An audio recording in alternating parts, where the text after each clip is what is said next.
fast, focused, and fearless. Here's everything you need to know as you jumpstart your day. I'm Pauline Verzosa.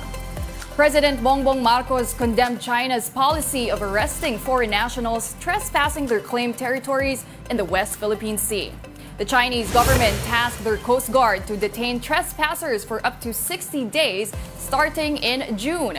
This regulation was announced days after Aten Ito's successful civilian mission to Scarborough Shoal. PBBM assured fisher folks in the West Philippine Sea the government will protect them from this move by China. I do not talk about operational details, so you will leave it to us. But the position that we take is that that is unacceptable, and we will take whatever measures to always protect our citizens. Marcos also ordered an investigation into the alleged wiretapping of an army official by the Chinese embassy.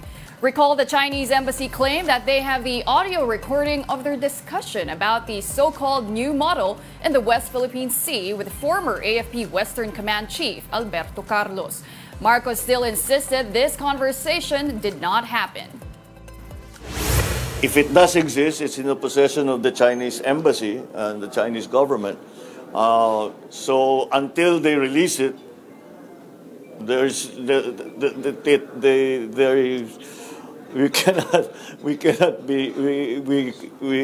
it becomes harder and harder to believe and to accept that there was an agreement.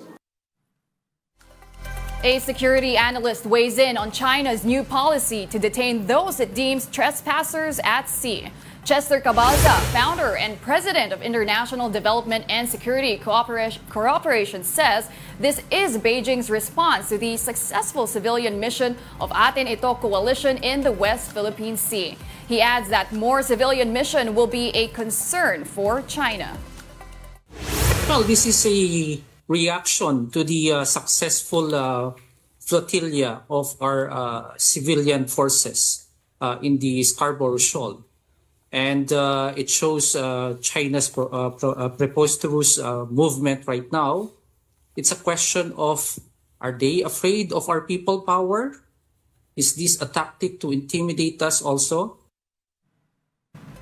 According to Cabalza, the Philippine government should protest China's trespassing rule in international courts. I would suggest that our government will have to protest on it and elevate this new domestic law of China to the international courts, because there will be contestation of domestic laws. We have been using our own domestic laws in our own territory.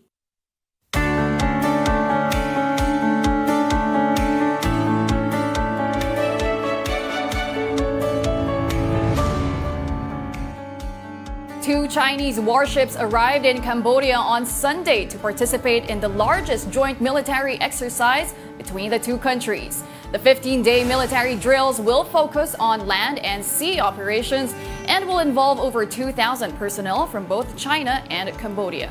Chinese Ambassador Wang Wentian highlighted the ironclad friendship between the two countries. He also emphasized the drills contribute to regional security. The United States, however, has raised concerns, particularly regarding the expansion of a Cambodian naval base on the Gulf of Thailand believed to be intended for China's use. Beijing denies such claims, stating their military presence promotes friendship and cooperation. Taiwan's new president, Lai Ching-te, takes office today, succeeding incumbent President Tsai Ing-wen. Lai is expected to continue Tsai's approach of balancing an unofficial alliance with the United States, as well as maintaining peace with China, which claims Taiwan as its own territory. Despite political gridlock, Lai aims to build on Tsai's domestic reforms. However, with Lai's Democratic Progressive Party's loss of legislative majority, it will be a challenge for the new president to pass key legislation, including national defense budgets. Tsai, Taiwan's first female president, leaves office with high approval ratings. She will also be remembered for defending the island's sovereignty, legalizing same-sex marriage, and modernizing the military. 未来新政府会延续蔡英文总统领导的政府，继续推动国安的工作。You're still watching One News Now. I'm Pauline Verzosa. The Interior Department has recommended putting Bamban Mayor Alice Guo under preventive suspension. DILG Secretary Benhur Abalos says there are findings of possible illegal acts on the part of Guo. He adds that the suspension would prevent any influence on the continuing investigations. Recall that senators questioned Guo's citizenship and her alleged connection to Pogos. President Bongbong Marcos said they have also launched an investigation into Guo's identity. PBBM also made a statement after Mayor Guo posted their photos online. That proves nothing. You know how many pictures I take during a campaign? Siguro 1,000 sa isang araw. Lahat naman humingi ng selfie, hindi mo namang hinihindi yan. So, doesn't really mean anything. We have been investigating the now defunct Pogo installation. Hindi namin tinignan, it never came up. Hindi lumitaw yung issue ng citizenship, ng all of these things that came up. So yun ngayon ang tinitignan natin. Pag-asa forecasted cloudy skies and rain showers across the country, but at least 36 areas will experience danger heat index today. A shear line is predicted to bring overcast skies and scattered rain showers to northern Luzon, especially in Batanes. Metro Manila and the rest of the country will also see isolated rain showers and thunderstorms due to the influence of the easterlies. And it is most likely to occur in the afternoon or evening. However, more than 30 areas will likely to experience danger levels of heat index. The highest heat index could be felt in Dagupan City, Pangasinan at 46 degrees Celsius. Bacnotan, La Union, and Iloilo City could experience 45 degrees Celsius heat index, while the Ninoy Aquino International Airport in Pasay City could reach 44 degrees Celsius.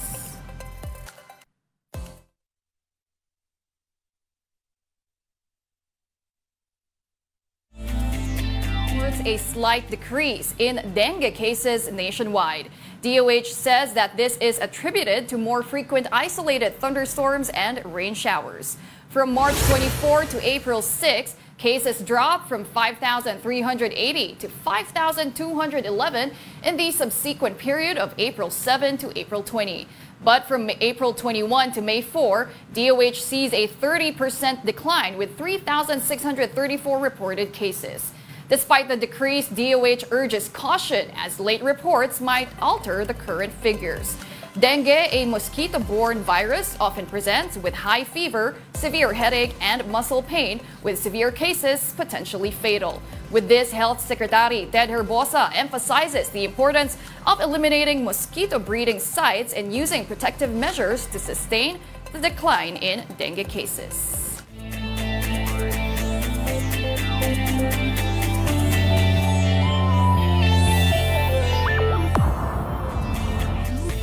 All the San Miguel Beermen are now 2 wins away from returning to the PBA Philippine Cup Finals after beating the Rain or Shine Elastic Painters in Game 2 of the semifinals last night. The Beermen banked on their offense with the Kraken, Junmar Fajardo taking charge with 22 points, 10 rebounds, and 4 assists.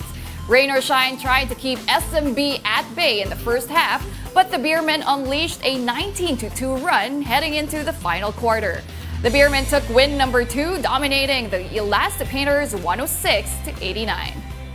Meanwhile, in the first game of the semis doubleheader, the Meralco Bolts equalized the series after upsetting Barangay Ginebra San Miguel in Game 2, 103-91. Alain Maliksi provided the spark for Meralco after tallying 25 points. Ginebra's Christian Stan Hardinger exploded with a career-high 41 points, but it wasn't enough to give San Miguel game number 2. Game 3 of the series will be on Wednesday night. And Filipino Olympic pole vaulter EJ Obiena secured another gold medal at the USATF Los Angeles Grand Prix on Sunday, just months before the 2024 Paris Olympics. Obiena dominated the event by clearing 5.80 meters. Norway's Simon Guttormsen finished second with 5.70 meters. This victory marks Obiena's third pole vault championship this year. Recall that in February, Obiena won gold medals at the Memorial Joseph Gasparak Indoor event in Croatia and the ISTAF Indoor 2024 in Berlin. Graduation season is also gastos season, but in Marikina City, everything is free from graduation fee, graduation picture, and even the toga. Para bigyan ng muka ang balita, Mobile Journal, Evan Tarinque.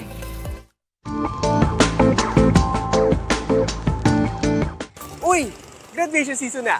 Handa na ba ang inyong mga toga dito sa Marikina? Handa na dahil walang singilan ng graduation fee dito. Gagraduate na lang. Marami pa, kailangang gastusan. Mula sa renta ng toga, bayad sa picture, at syempre, ang graduation fee. Pero dito sa Marikina, no worries na diyan. Sagot lang kasi ng lokal na pamahalaan simula pa noong 2016. Kaya kahit paano, menos gastos na iyan sa mga magulang. Gaya ni Nanay Jenny, na dalawa pang sabay nag-graduate. Kaya ang laking tipid, ang saya-saya namin dahil dalawa, libre pa. Yun. Wala nang problema.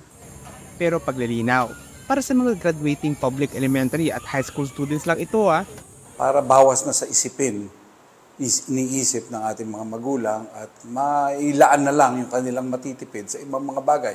Ang mga toga at iba pang sagot ng LGU, kuhain na lang. O diba, no hassle talaga. And speaking of matipid, ang mga gastusin dapat sa graduation, ginagamit na lang yan ng ilang pamilya sa pag-celebrate.